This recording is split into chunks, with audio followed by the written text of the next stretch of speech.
Salut les frérots, j'espère que vous allez bien. Nouvel épisode de RDM aujourd'hui et comme d'habitude on va voir ensemble les grosses infos sur le marché des transferts ces dernières heures. C'est parti.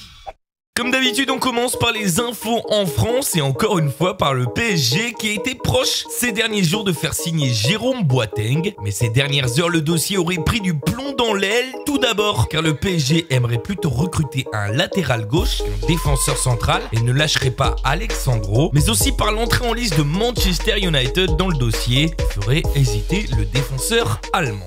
On part à Lyon maintenant où après avoir recruté le jeune attaquant anglais Rio Griffiths, les Lyonnais sont toujours à la recherche d'un nouveau défenseur central et la piste principale reste Ruben Dias. C'est l'entraîneur lyonnais lui-même qui l'a confirmé, reste maintenant à trouver un accord avec Benfica.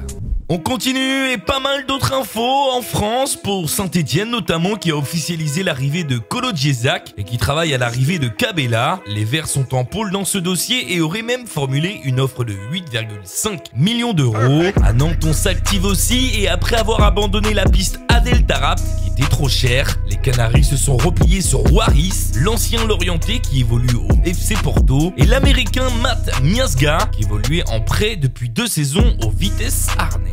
On termine avec Toulouse et Strasbourg. Les Toulousains ont trouvé un accord avec le FC Metz pour Dosevi et l'officialisation ne devrait pas tarder. En ce qui concerne les Strasbourgeois, ils ont quant à eux officialisé l'arrivée de Lamine Koné, ancien Lorientais qui évoluait à Sunderland. On part à l'étranger où en Espagne, le FC Barcelone fait de son mieux pour trouver le joueur capable d'améliorer la qualité de son entrejeu. Ces derniers jours, on a commencé à parler de Paul Pogba et même d'une rencontre avec Eric Abidal. Mais les Catalans seraient actuellement très proches de recruter la star chilienne du Bayern, Arturo Vidal. L'accord serait total avec les dirigeants bavarois et la visite médicale ne devrait pas tarder. Le transfert est estimé à 30 millions d'euros. Les Catalans sont aussi proches de recruter Wagué qui devrait lui aussi passer sa visite médicale dans les prochaines heures. Le Nigérian devrait débuter avec l'équipe réserve pour rapidement devenir le numéro 2 au poste d'arrière. Du côté de l'Atlético Madrid, on a aussi officialisé l'arrivée d'un joueur et il s'agit de Santiago Arias qui débarque du PSV Eindhoven. Le Colombien de 26 ans va donc compenser le départ de Versalsko qui a de son côté rejoint l'Inter Milan dans un prêt payant avec option d'achat. En Italie, c'est toujours autant la folie. Du côté de l'Inter, on est prêt à tout dans ce mercato et même à enrôler le meilleur joueur de la Coupe du Monde, Luka Modric. Problème, Pérez s'est exprimé sur le sujet avec toujours autant de caractère. Le président madrilène demande seulement 750 millions à l'Inter pour son milieu de terrain croate, rien que ça. Mais la principale animation ces dernières heures en Italie s'est passée du côté de Turin et de Milan. La Juve a enregistré le retour de Bonucci et a lâché Higuain et Caldara au Milan AC dans une opération complexe et complètement folle. Pour Higuain, c'est un prêt payant de 20 millions avec une option d'achat de 36 millions d'euros, alors que pour les deux défenseurs, il s'agirait d'un échange simple, même si les chiffres officiels ne sont pas encore connus.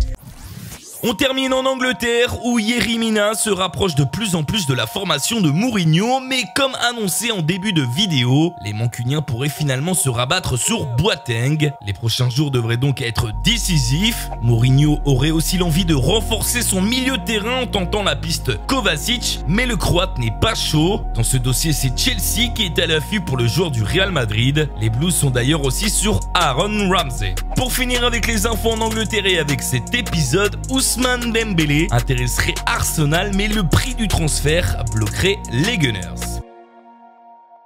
Voilà les frérots, l'épisode de RDM est terminé, j'espère qu'il vous a plu. N'hésitez pas si c'est le cas à mettre un petit j'aime et à vous abonner. Je vous dis à demain pour le trophée des champions et à dimanche pour un nouvel épisode. Tchuss.